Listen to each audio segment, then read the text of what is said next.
You've got a little time left to get your hands on the new seasonal strain from our friends and sponsors at Imperial Organic Yeast.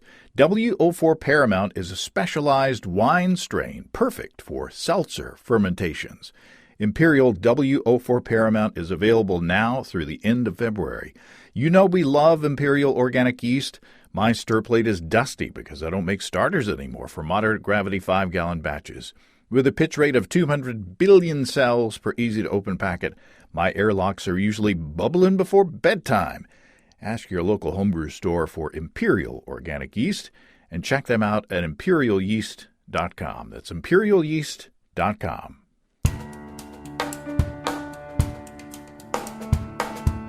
Welcome to Basic Brewing Radio for Thursday, February 18th, 2021. I'm James Spencer. Here at Basic Brewing Radio, we're all about home brewing. This week, Steve Wilkes and I tackle what may be my favorite hop sampler so far. 3 Swedish hops graciously sent to us by listener Marcus in Sweden. Delicious beers and goofy conversation. If you go to basicbrewing.com, you can find archives of our audio and video shows, and if you go to basicbrewingshop.com, you can find our DVDs and our brewer's logbooks. You can follow me on Twitter and Instagram at Basic Brewing and find our show page on Facebook as well. If you want to support us financially, check out patreon.com/basicbrewing. Many thanks to everybody who's helping out in that way. If you go to patreon.com/basicbrewing, you can see a long list of stuff that you can access if you sign up as a supporter. This past Friday, I posted a video episode to the public of Steve's Cherry Pie Tart Ale. That was a delicious beer. And that was the third show that we shot on that day. And financial supporters got to see that one a week in advance and have the recipe delivered to them.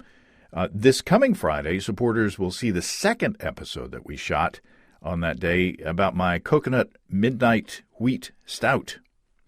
You may remember the malt sampler that we did with the dark malts. And midnight wheat, I think, was my favorite of that round. So I brewed a 2-gallon batch with Maris Otter as the base malt and added 100 grams of toasted, sweetened coconut in the secondary. It turned out really well, and Susan said I can brew that one anytime I want to, and she wouldn't complain at all. It got cold around here a couple mornings ago. It got down to 20 below zero Fahrenheit in Fayetteville. That's minus 29 in Celsius, which sounds more impressive. And I believe it's an all-time record here in Northwest Arkansas. Now, I know that folks like Bob Stimsky in Wisconsin just chuckle at temperatures like that, but it really gets our attention down here, and I hope everybody is okay and keeping warm because there have been rolling blackouts in some areas. So I'm not going to break out my electric brewing system anytime soon. I'm going to let the snow, clear off the patio a little bit.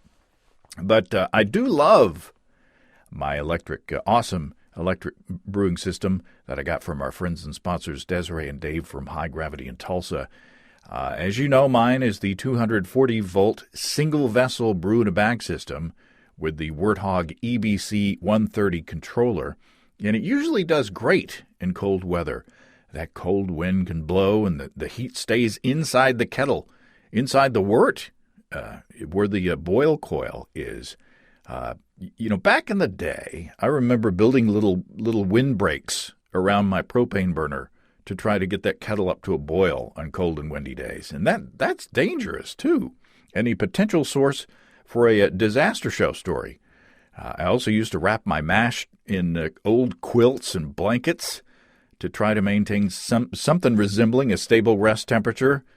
But now, with my Warthog controller, it keeps the temperature rock solid while I'm inside toasty warm. It's like a brew buddy who watches the kettle and doesn't drink your beer.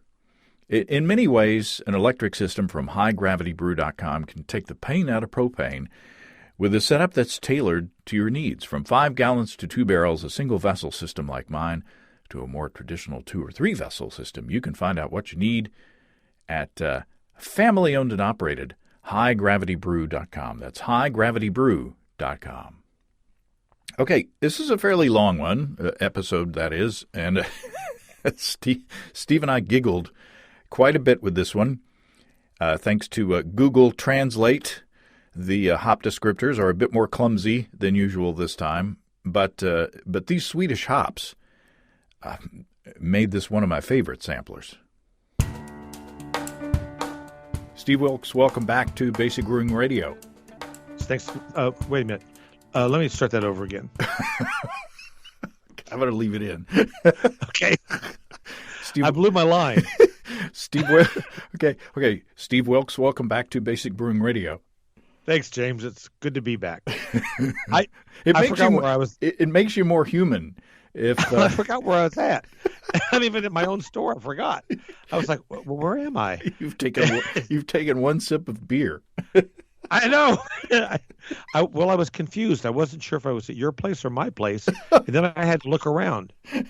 Boy, these Swedish hops are something else. Well, I'm telling you. So you're in the office of stevesbrewshop.com in yes, I am. Fayetteville, Arkansas. Fayetteville. And land of the snowy sidewalk. Yeah. We got I posted the other day on Facebook a picture of some little icicles, on my porch railing, and I said "brr," and Bob Stimsky laughed at it. Oh yeah. Yeah. Oh geez. Geez, that's June. Oh yeah. We're getting ready to do a fish fry up here. We get those icicles in June. Well, my relations in Kansas, it's like 5 degrees in Kansas City, and we're at like 18 or 19 right now, I think, and as of this taping. And all I know is 18 degrees in Arkansas is much colder than 5 degrees in Kansas City, or even 5 degrees below in Wisconsin. I'm just telling you, it's colder. It's documented fact. It's relative. It's all relative. Well, so far we're 2 minutes in, and we hadn't said anything about what we're doing today, but it's par for the course. Yeah, these we're doing something special. These are hops from Sweden, and we have grown in. Is that right? They're from Sweden. Yes, they're grown and packaged and shipped from Sweden. And we have to say a big thank you to and Marcus wants to hear me try to pronounce his name and where he's from. Marcus Sandqvists from Wittenberg, Sweden. So maybe I got some of that right. We'll just call him Marcus from Sweden. But Marcus emailed me a while back and said, "Hey, would you like to have some hops from Sweden to play with?" And I said, "Well, yes, please." Yes, I would. You don't hear much about hops from Sweden, but Marcus says that hops have been grown in Sweden since at least the 1200s. Sweden is a small producer of hops and only has a few commercial growers. So this is a very special thing. And Marcus sent me 100 grams each of these hops, and they are two of them. And this is a first. Not only is it a first that we have hops from Sweden, but it's a first that one of these hops was a whole cone, and the other two are pellets. So this is the first hop sampler that we will have used whole cones. So it'll be interesting to see if we can pick out the one that is different and what those qualities are and such as that. So I always start out these hop samplers by telling how I go about doing this. I start off with 3 quarts or about 3 liters of water, and then I to that I add 1 pound or 450 grams of Pilsen light dry malt extract. And I just bring that up to the boil, and I shut off the heat, and then I add the prescribed amount of hops to the wort, and then I let that sit for 10 minutes, chill that down with an ice bath, and then pitch 3 grams of Safiel US-05. Now, so I made 3 different 6-packs. So the first 6-pack that I made was 28 grams of Hulla Norrgard. I hope I'm pronouncing that properly. HULLANORRGARD at 7.8% alpha acid. The second batch was 28 grams of Korsta, KORSTA, at 8.9% alpha acid. And then the third one was 28 grams of Svalof Mauritz. That's SVALOF MAURITZ. I felt like I'm in a spelling bee, and I don't know, and I couldn't figure out the alpha acid on that package. So those are the three hops, and my wife and I bottled these and put. The theory is that we put one Cooper's carbonation drop in each bottle, and then capped them, and then after they conditioned for a while, Susan randomized these and put duct tape on the lids and put 1, 2, and 3. So we don't know what we're tasting, and it's all randomized. And we have descriptors that we're going to read out, or you're going to read out, and then we got to figure out what's what. So did I leave anything out? I should just pre-record this first part of the, so I won't have to say it every time. Well, but then there's subtle changes over time. Well, that's true.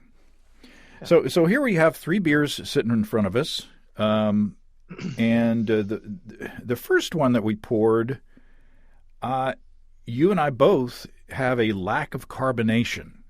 So I'm just wondering what happened there, and I'm just afraid that batch might not have gotten a carbonation drop in the bottle that round. Not sure. Yeah. So that may be a quality control mishap there.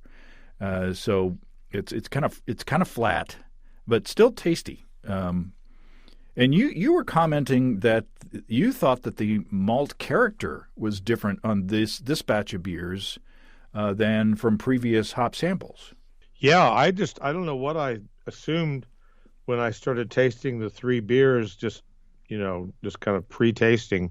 The first beer, which is flat, I mean, there's no carbonation at all, but the body of the beer is very light, and the color of the beer is very light.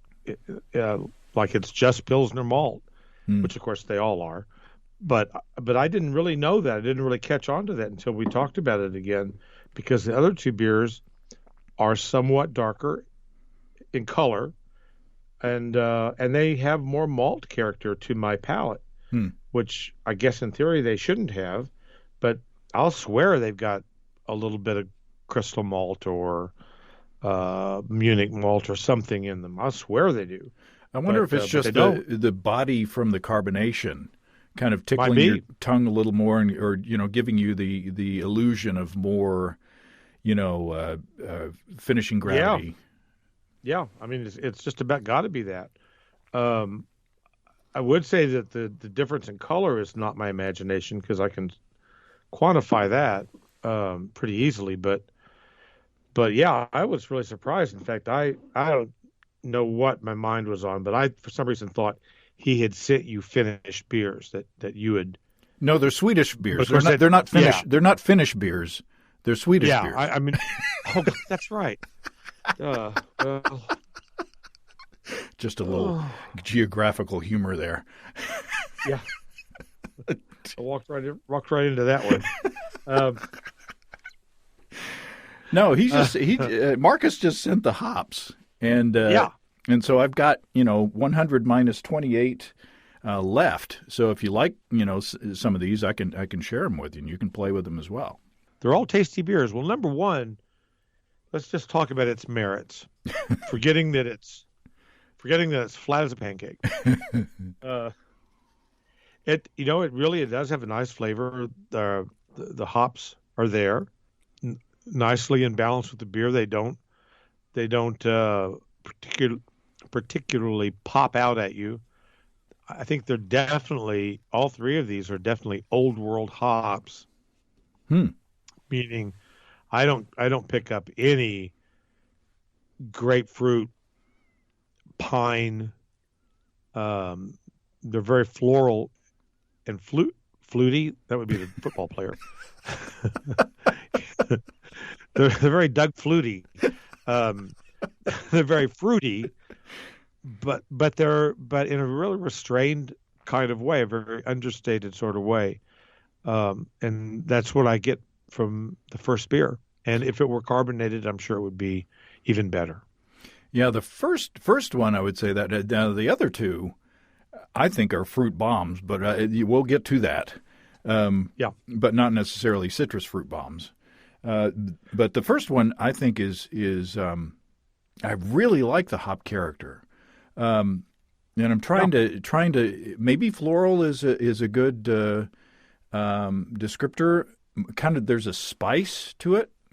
That's just there's a little bit of a pear maybe, or grapey peary kind of a thing, or apple maybe.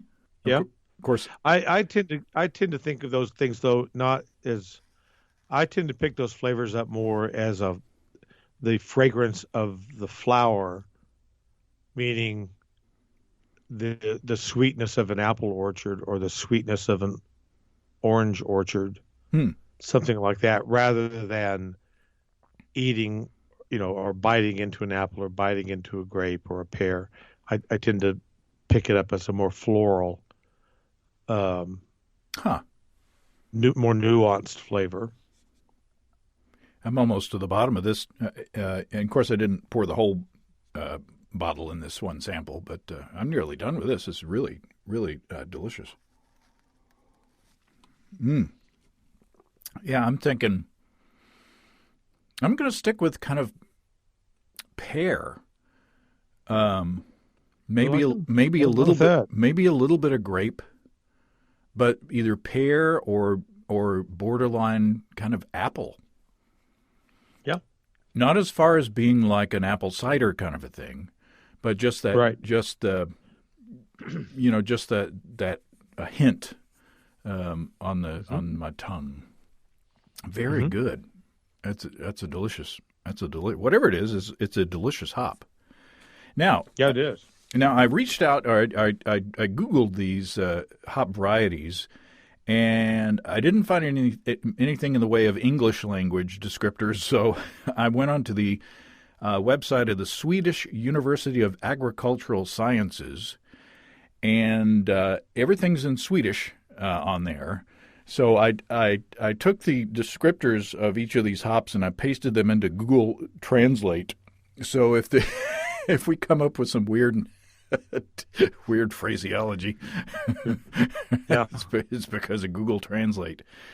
So I sent you the Word document so that you can, if you're up for it, you can read the descriptors, and it's mostly these descriptors are mostly history of the varieties with a bit of descriptor at the end. Okay, great. So you want to start with the first one? This is now going to be in English translated from the Swedish. Right. Svalof Mauritz. This is a hop. At the initiative of hop farm master Mauritz Paulin, during the interwar period in Skåne, a breeding project was started in Svalof to produce hop varieties that ripened earlier than the one already grown in the Näsum area. In this way, they wanted to create a more prolonged picking, and, above all, drying time. I had an infection in my Näsum area one time, but that's another story. Yeah. This one we had time for picking. Other goals with the breeding were, for example, that the cones should be evenly distributed throughout the plant and that they should be easy to pick. The most promised intersection had the number 85. Yeah, that's always promising. My dad used to play at a strip club called the Club 85. It was promising back in the day, Pueblo, Colorado, and was named after the hop farm master Mauritz 85. Actually, it was named after Sheila. Um, she was in 85. It was a variety that most hop growers in the Nasum area then also grew. In 1927, there were 78 growers in Nasum. By 1950, the number had decreased to 51 growers, but the quantity of plants and sturgeons. See, I'm not sure that sturgeons have anything to do with this, but Well, that's a word that keeps popping up.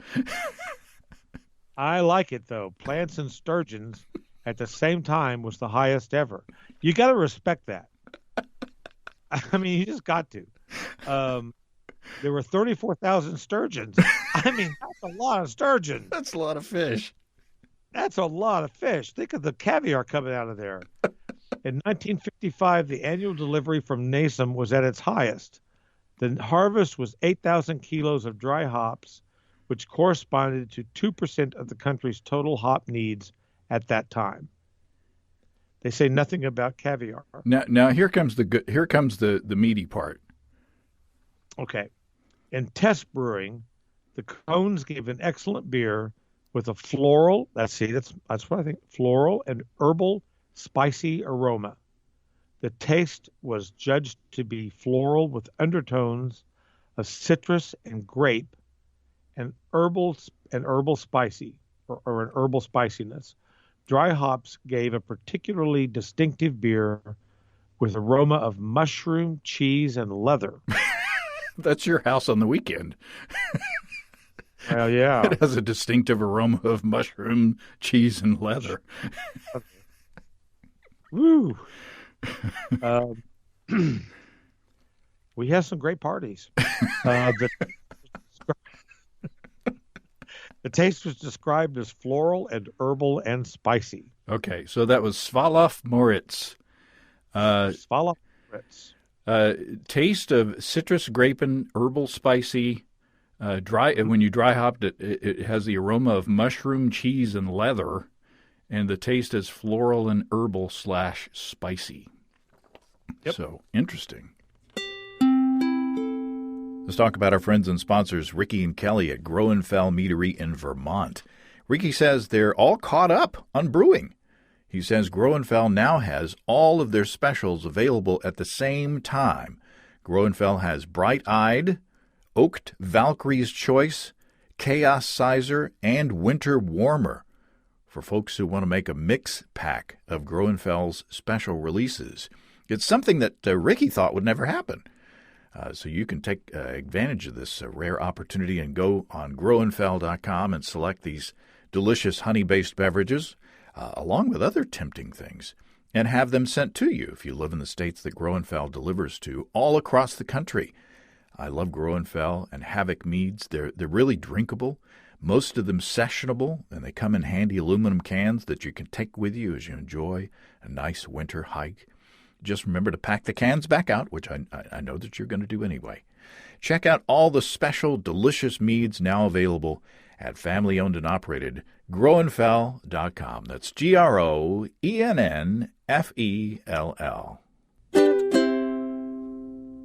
Okay, beer number two. Beer number two. Wow.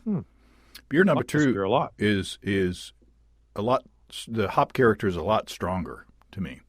Yeah, but I don't get any bitterness from. I don't get it. It isn't a bitter beer at all. No. But I do get a nice hop character from it.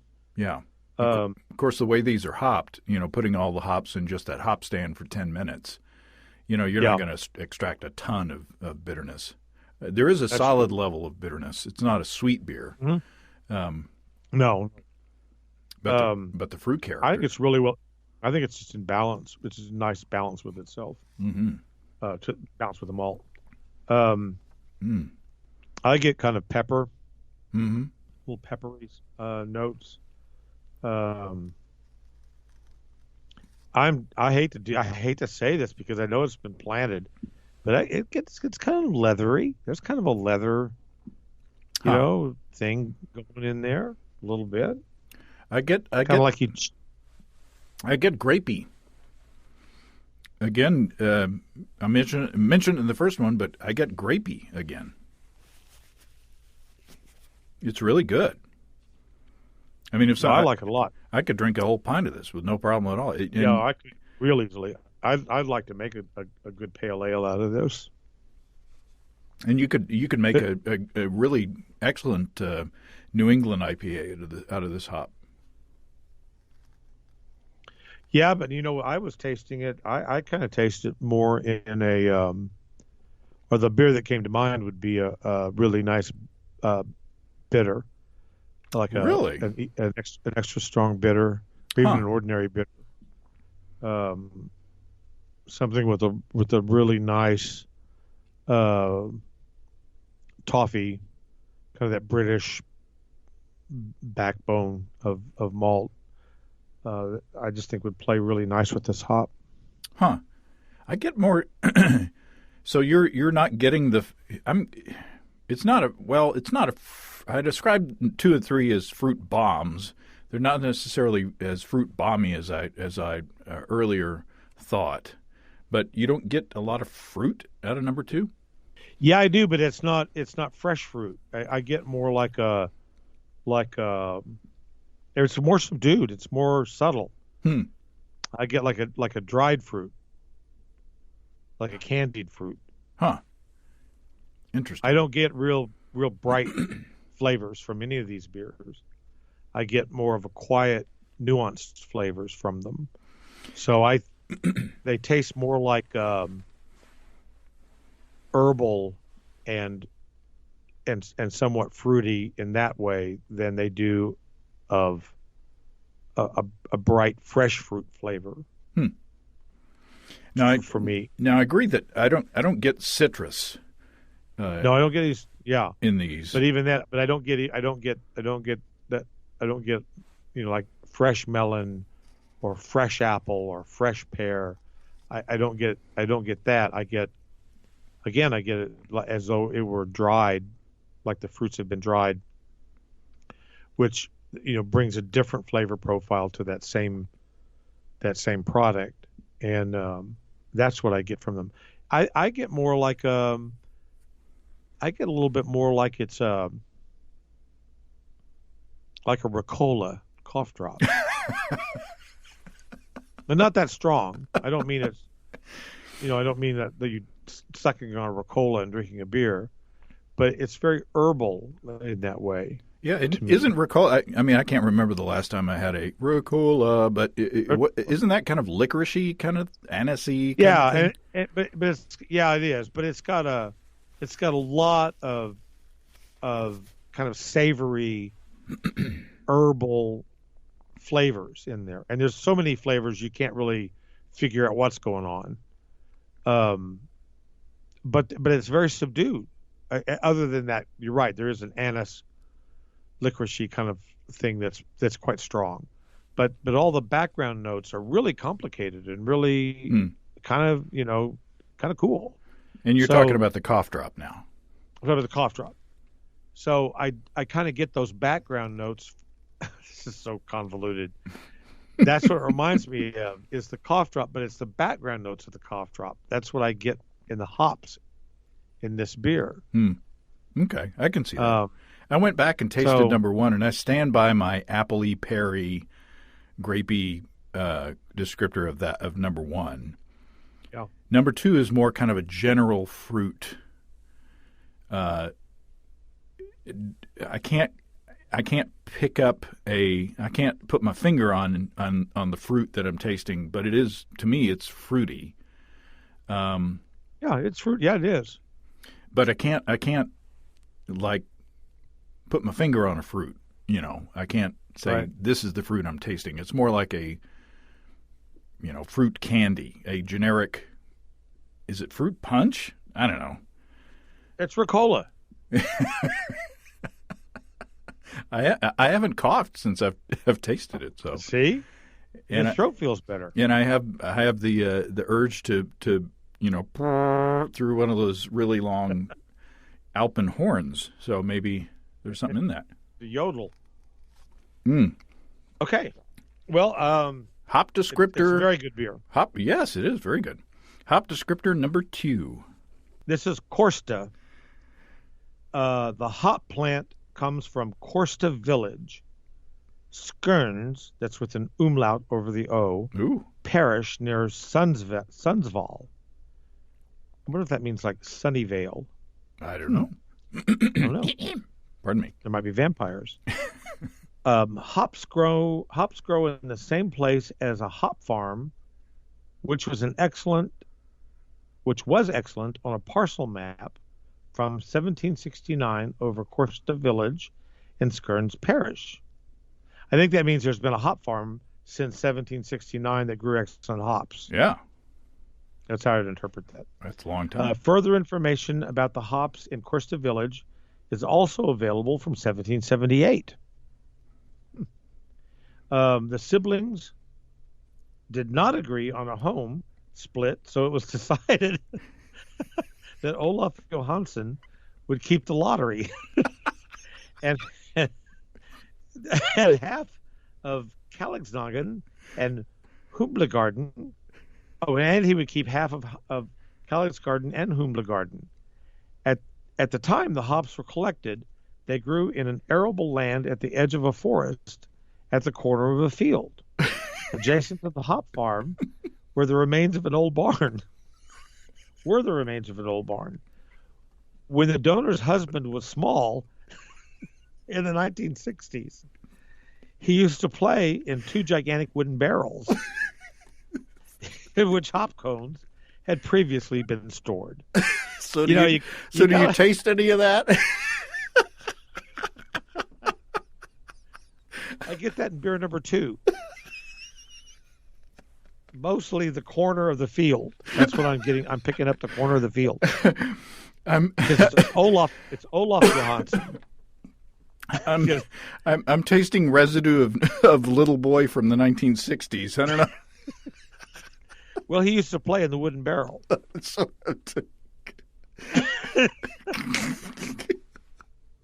Okay, on to the three sentences that really are germane.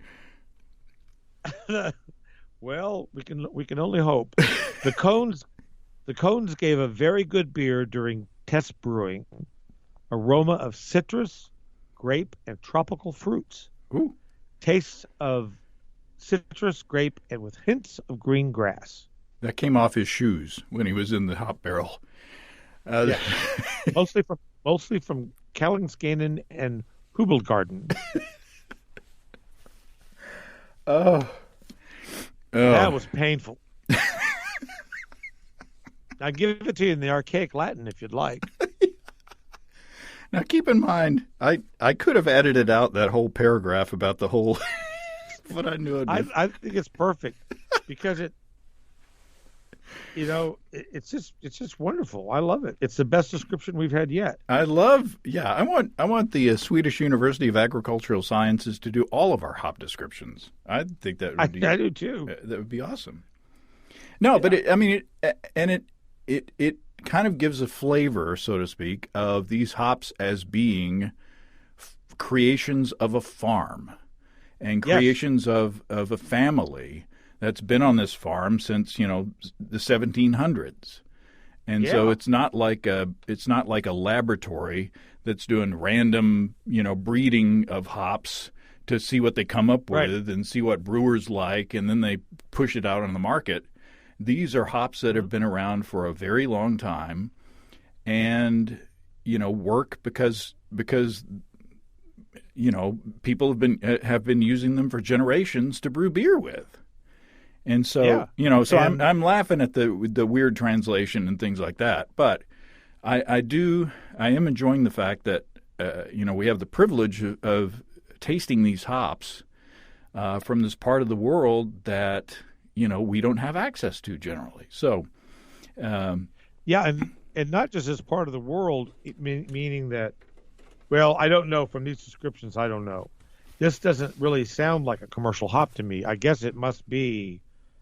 And it must be grown, at least on a limited basis, commercially. Or these came in packages, foil package, vacuum sealed foil packages, with the logo of and I wish I had the distributor, but anyway, this is a commercial product. It's just in very short supply. and we are privileged to yeah. have it because Marcus sent them to us. So, Yeah, but like you said, basically it's just, hey, these were, we went around and found some hops, and maybe they tested lots of different farmers' hops, and this guy's were good. I mean, I don't know how they decided, or maybe this guy just provided hops to the local brewery in the village, and the village made good beer, and yeah, for time immemorial, and so maybe that's all you need, and that's really cool because you kind of get back to the original. I mean, all beer was homebrew at one point, yeah, or very close to it. So Korsta, citrus, grape, and tropical fruits, and that's the aroma and taste of citrus and grape with hints of green grass. Yeah, green grass of home. So citrus. Yeah. Okay, that was the first. Well, the citrus was mentioned as undertones in the Svalof Mauritz, but interesting. Yeah, okay. But we got more. It was way more on the mushroom, cheese, and leather. Well, the grape and herbal and spicy. Let's take a quick break between beers to talk about our friends and sponsors at Tavour. If you listen to this show, you know about Tavour. It's a way to select delicious craft beers that you may not be able to find in your area and have them delivered to you. It's not a Beer of the Month club where someone else chooses random beers for you. You only pay for the beer that you choose over the course of the month. Signing up for Tavour is free. Just create an account at Tavour.com and download their iPhone or Android app, and you'll receive notifications for 2 new beers each day that are available for purchase with in-depth tasting notes from Philip at Tavour. This month, it's a big one. Look for selections from Foreign Objects, Noon Whistle, Torch and Crown, Texas Ale Project, Fifth Hammer, Windmill, Two Tides, Troubadour Smooge, Aurora Brewing, Best of Hands, Barrel House, Riverlands, and Bricks City. Wow! If you're not interested in the beers that you see, no worries. Just skip the ones you don't want. However, when you see something that you do want, don't wait. Just click on it and add it to your crate. Your beer arrives fresh every few weeks, allowing you enough time to fill a box and pay the least shipping. Why don't you check it out? It doesn't cost anything to sign up, and there's no obligation to purchase anything. In fact, if I can ask you a favor, go to Tavour.com or download the app, and when you sign up, enter the promo code Basic Brewing, all one word, and you'll get $10 off your first shipment of $25 or more. Again, it's free to sign up, and there's no obligation to purchase. Sign up at Tavour.com, T-A-V as in Victor, O-U-R.com, or the Tavour app, and enter Basic Brewing as the promo code. Okay, so we're tasting beer number 3. Beer number 3. Wow. Oh, boy. That's a delicious beer. That might be my favorite. That's good. Now we're back to the grapey, in my opinion. Do you get grape in any of these? Are you tasting grape? If you hadn't said that, I would have said no. So I'm going to say no. This one to me, I kind of get is like strong. It's like strong grape candy grape. Yeah. Okay. To me, this is the grapiest of the 3. Okay, I kind of get that. I mean, not trying to talk you into anything, because I think in the past, you're not. In the past, I've talked you into the thing. You have made assumptions early on in the episode and have been right, and then I talked you out of them. Well, I know. I never would have got that 68 Studebaker. That thing was a nightmare. But I've had people write in or comment on episodes saying, I listened to you guys talk about these hops, or I've listened to you talk about these malts, and I could pick out which ones you were tasting before you guessed, and then you guessed wrong. So yeah. So we just need someone to listen to us talk and then make the correct assumptions, I guess. Let them guess. I I see what you mean about the grape. I don't think I would have described it as grape though, but I think I know what flavor you're describing. I pick up more of a spicy. What hits my palate more is the spiciness at the end. I get a kind of a peppery Huh. finish, and I notice that more. So there's a bit of a sweet, fruity pop at the beginning of the taste experience. So when I first taste it, I get that nice big, kind of juicy, really not juicy fruit gum, but just kind of that big juicy pop. Yeah. And I could describe that as grapey. I mean, it's very fruity. I can go with juicy fruit gum. Or juicy fruit gum, or yeah, something like that. And then that dies away pretty quickly. And then there's kind of a middle place where it's maybe a little floral or a little bit spicy. But then when it finishes, I definitely pick up like a black peppercorn sort of thing, or grains of paradise, something like that. And then the beer's done. Then it's over with. To me, and it's really nice. To me, the main flavor, juicy fruit gum would be a good descriptor. But then after I'd swallow and there's that lingering on the tongue, that's where it's like, oh, grape candy. It's not necessarily an artificial grape flavor, but it's along the lines of, you remember like grape pop rocks, or grape that kind of, or grape the Charms blow pop, that kind of grape candy flavor. Yeah. Mm-hmm. That's what lingers on my tongue afterwards. And I'm not sure that I've ever tasted that from a hop before. It's super fruity and it's not like a novelty hop, because I'm really enjoying the beer. But it's just it's just good. Really fruity. Yeah. I like that quite a bit. Yeah. I like it too. It's really good. Boy, they're really good.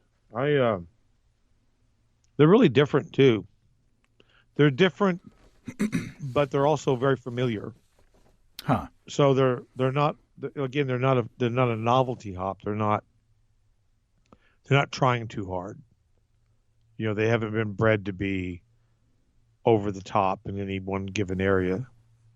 They're just really nice, and I think they'd work well in any number of beers. Mm-hmm. But I think you're absolutely right about being well used in a New England IPA or any hop forward where the hop flavor is important. The third hop descriptor. Right. This is Hulla Norrgard. I'm going to be reading this in Old Russian. Now, I would have said Hulla Norrgard. Norrgard, you're right. I'm sorry. Hulla village consists of several building units in the middle of Österrike's historic hop growing district. One of them is Hulla Norrgard. Even today, the village looks largely like the map of Olaf Tresk in 1634. Ooh. Yeah. I've seen that map.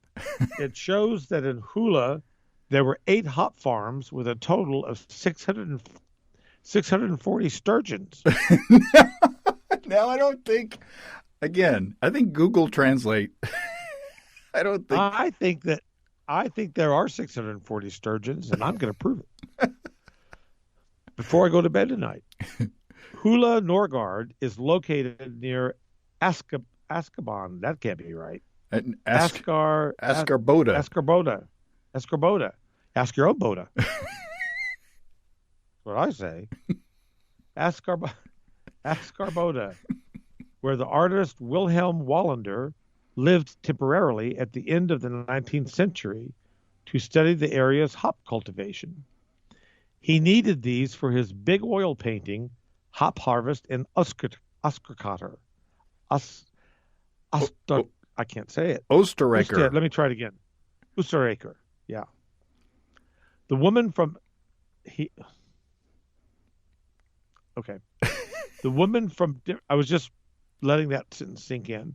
The women from different farms almost always went together to pick the hop cones from the reefs, in quotes or in parentheses, in nutta. And it is not impossible that Wallander's sketch of hop harvesting shows exactly how the collected Hulla Norrgard is harvested. See, now there's a painting somewhere from the 1800s of these hops being harvested. That's right. And it's a big painting. It's a big oil painting. It's 1-to-1 scale. It's not small. No. The cones gave a very good beer with citrus aroma during test brewing. Several observers also noted an aroma of clove. Mm. The taste was herbaceous and spicy. Herbaceous and spicy and citrus and cloves. Yes. Herbaceous, spicy, citrus, and clove. Interesting. Yeah. Now, I've forgotten. I'm not looking at my notes. I've forgotten which hop variety was the one that was with the whole cones. But looking at these 3 cups, which sample do you think was the whole cone hop? Well, I haven't found any debris in any of these. So. No, I filtered. What I did was, and usually what I do is I transfer all of the contents of the brew pot into the fermenter, hops and trub and all. This time, I didn't want to, I like to call whole cones hop sponges or wort sponges, because they soak up all the wort. So what I did was I lined my funnel with a nylon bag and poured the wort through that and collected the hops and kept them out of the wort when it was in the fermenter. So nice. So that's a difference. So is there a beer? I mean, go ahead and say, is there a beer that you suspect would be the whole cone? I have to first say that I have absolutely no idea how to decide this. So I'm going to say it's number 3. And I'm going to say that because I think it has the kind of the most hop flavor. I don't even know why I'm saying my criteria is just made up. I just feel like a fraud. but it has the hop flavor is really full and fresh, and it's everything that I think a hop cone ought to bring to it. But I would contend, though, and I do believe this, so I'm going to talk out of the other side of my mouth, that hop pellets properly preserved and packaged will give you a fresher tasting beer. Yeah. But I'm still sticking with it. I think number 3 is the hop cone beer. I'm going to go out on a limb and say number 1 is the hop cone beer, just because, besides the carbonation, and the carbonation was weird, but the appearance of number 1 was slightly different from the other 2. 2 and 3, 2 and 3 seem to me. 2 and 3 seem to be more hop forward and sort of more hop flavorful. You're right. Number 1 had a really good hop character, but it was more delicate than number 2 and 3. So I would say number 1, and again, I can't remember which, and it helps that these are Swedish words that I don't I don't know, and I can't remember the one that was the whole cone. But I'm going to say the sample number 1 was the whole hop, whole leaf.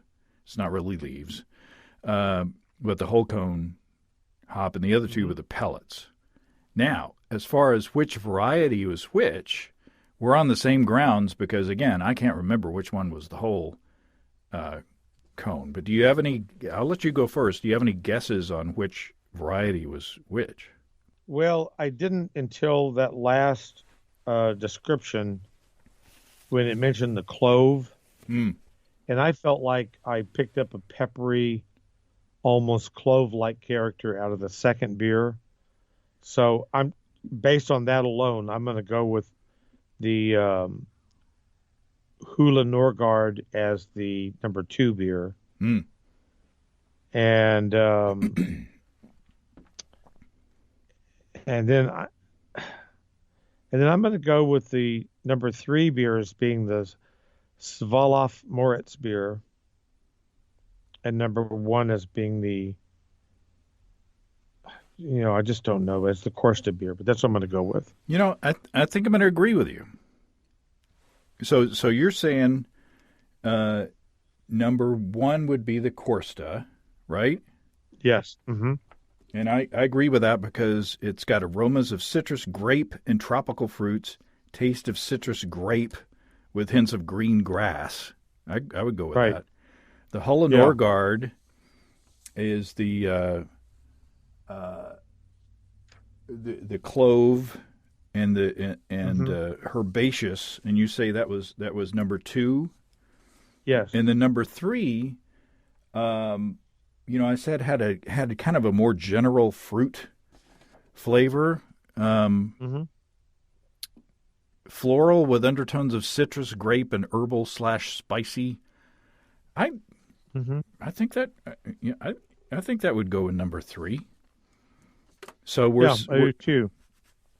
And it also has a kind of a savoriness about it too, not in a overbearing way, but I can kind of pick up where you might attribute a little bit of a mushroomy leather. I don't get cheese. No, but I don't get cheese in any of these.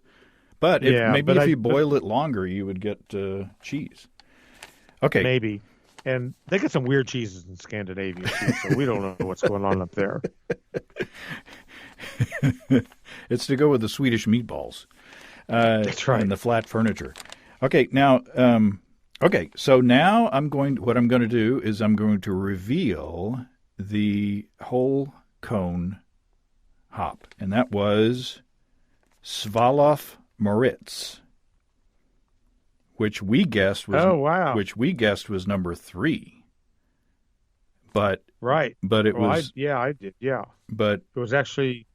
So let's look at number 1, which we said was more, I conned you into saying was the whole hop.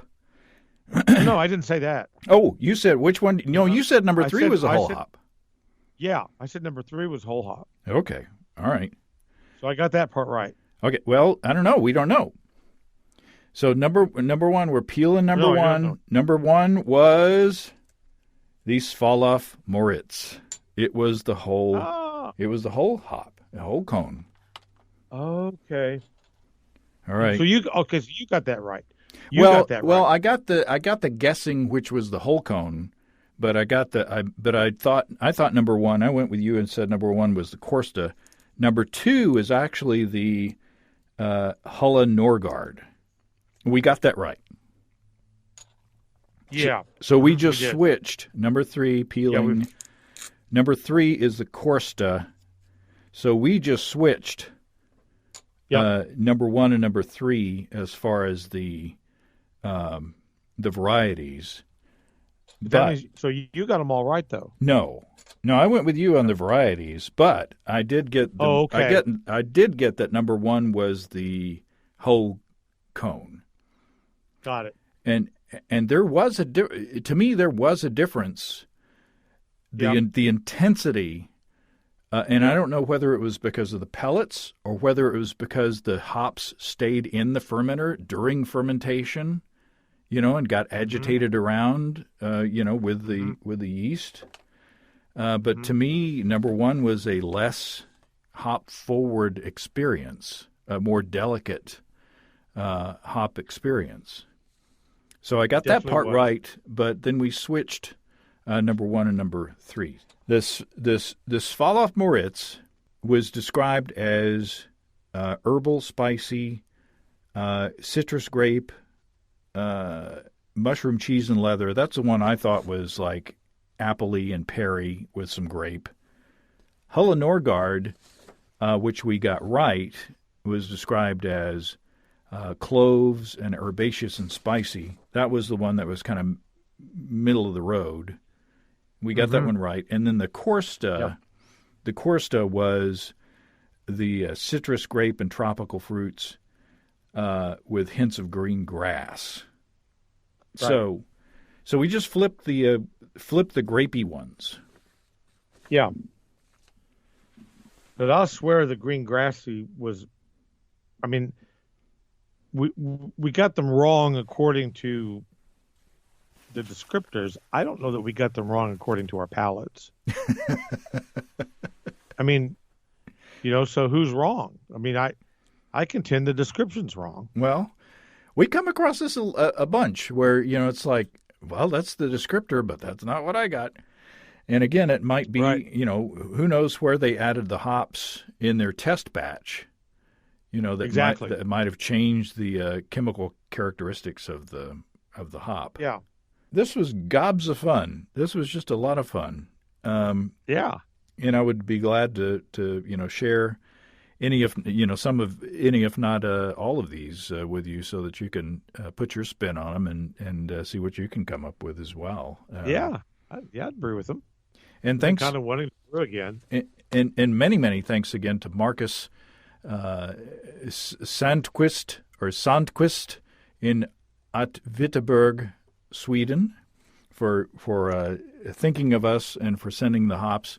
And I'm just, this was a lot of fun, and I look forward to having more fun, brewing bigger batches with these hops now that we know what they taste like. Yeah, no kidding. And I didn't know that hops were grown in Sweden until this show. Well, I didn't know it at all. Okay. Thank you, Steve. We'll talk to you next time. Cheers. Thanks again to Steve, and a special thank you again to Marcus in Sweden for sending the hops. I hope Marcus had as much fun as we did listening to the show. Look for more experimentation with those and to see what Steve comes up with. I can't wait for that. Yum! If you have brewing questions, show suggestions, or just want to say howdy, write to james@basicbrewing.com or just fill out the contact form on basicbrewing.com. And please don't forget to tell us where you're from. Check out our mobile-friendly shop at basicbrewingshop.com. Thanks to everybody supporting us through our Patreon page. Special goodies always coming your way. Check that out at patreon.com/basicbrewing. So until next time, until then, thanks for listening, everybody. I'm James Spencer. Production help for Basic Brewing Radio and our website is provided by Kelly Dotson. Basic Brewing Radio is a production of Active Voicing. We'll talk to you next time, everybody. In the meantime, stay well and stay tuned and stay warm. So long.